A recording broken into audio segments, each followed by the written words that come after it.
इन दिनों दुनिया में कोरोना वायरस और उसका डर तेजी से फैल रहा है। जो लोग इसकी चपेट में हैं, उनके इलाज की कोशिशें जारी हैं। जिनमें लक्षण हैं, उन्हें अलग थलग रखकर जांच की जा रही है और जो इससे बचे हुए हैं, वो आगे भी इससे बचने की हर संभव कोशिश कर रहे हैं। लेकिन कोरोना से जुड़े कुछ सवाल ऐसे हैं जिनके जवाब तलाशना बेहद जरूरी हो गया है। ऐसे ही कुछ सवाल और उनके जवाब ये रहे। नंबर 1, कोरोना का संक्रमण और लक्षण सामने आने में कितना समय लगता है?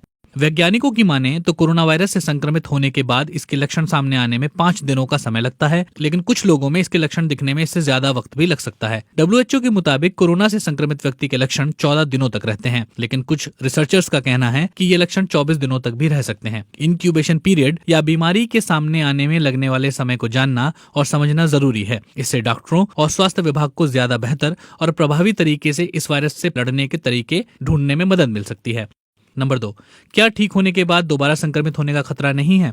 फिलहाल ये कहना जल्दबाजी होगी। इस वायरस के बारे में अभी पिछले साल दिसंबर में ही पता चला है। वायरस संक्रमण के दूसरे मामलों से जुड़े अतीत के अनुभव बताते हैं कि रोग प्रतिरोधकों के जरिए इससे बचाव किया जा सकता है। सार्स और कोरोना परिवार के अन्य विषाणुओं को लेकर हमारी राय यह है कि इससे दोबारा संक्रमित होने की आशंका कम रहती है, लेकिन इससे पूरी तरह इनकार नहीं किया जा सकता। चीन में मिलने वाली कुछ रिपोर्ट में कहा गया कि हॉस्पिटल से छुट्टी मिलने के बाद भी कुछ लोगों के टेस्ट पॉजिटिव पाए गए और हम उन टेस्ट को लेकर अभी पक्के तौर पर कुछ नहीं कह सकते। हालांकि गौर करने वाली बात यह है कि ऐसे लोगों से अब संक्रमण का कोई खतरा नहीं रह गया था।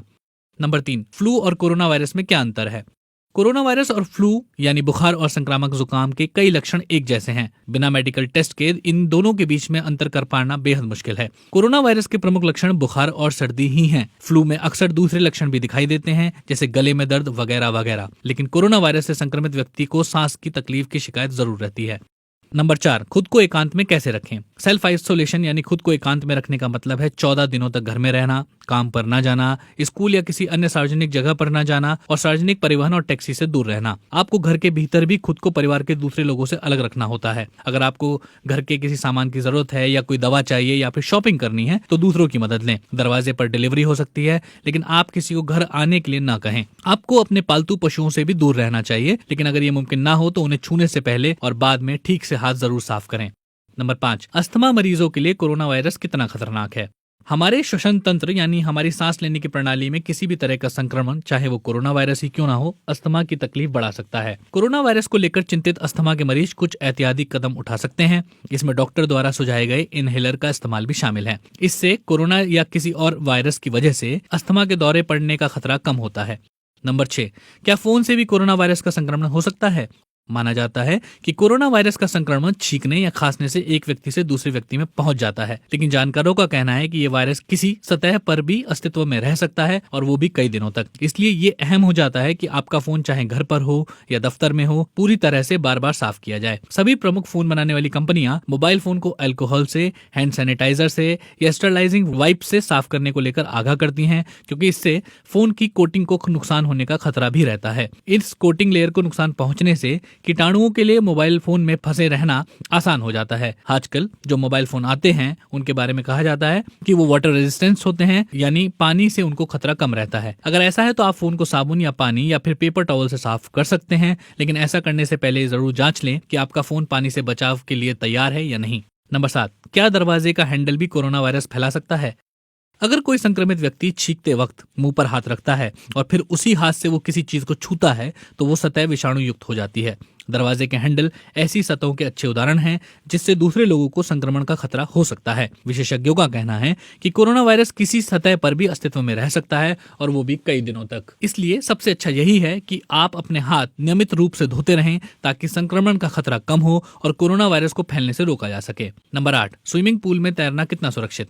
ज्यादातर स्विमिंग पूल्स में क्लोरीन मिलाया जाता है। एक ऐसा रसायन है जिससे विषाणु खत्म हो जाते हैं। इसलिए अगर किसी स्विमिंग पूल में क्लोरीन का इस्तेमाल किया जा रहा है तो उसमें तैरना सुरक्षित है, लेकिन इसके बावजूद आप चेंजिंग रूम या फिर किसी संक्रमित सतह जैसे दरवाजे के हैंडल के संपर्क में आने के बाद संक्रमित हो सकते हैं। और अगर वहां कोई संक्रमित व्यक्ति आपके नजदीक छींकता है या खांसता है तो आपके लिए भी खतरा बढ़ जाएगा। नंबर 9, मास्क पहनना कितना जरूरी है?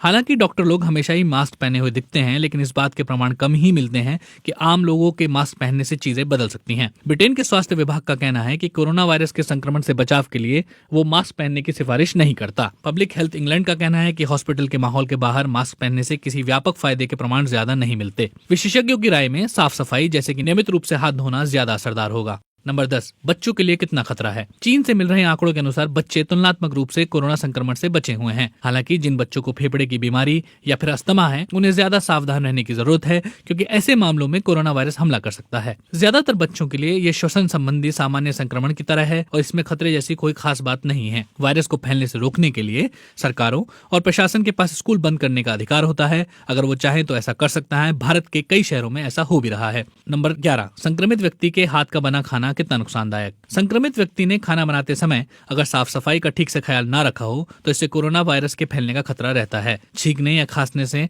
हाथ पर लगे कफ के किसी छोटे हिस्से से भी कोरोना वायरस एक व्यक्ति से दूसरे व्यक्ति में पहुंच सकता है। कीटाणुओं को फैलने से रोकने के लिए खाना खाने और छूने से पहले हाथ तरीके से धोए जाएं, इसकी सलाह हमेशा दी जाती है।